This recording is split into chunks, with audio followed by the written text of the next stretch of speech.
Let's talk about Valentine's Day. I'm Testa, and I'm here to tell you the 3 biggest mistakes that people make when ordering Valentine's Day flowers.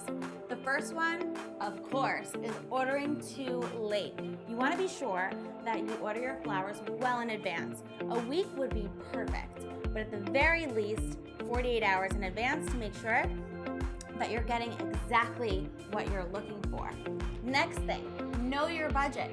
Before you call us, have a budget in mind so that we can guide you to make sure that you get the most for your money.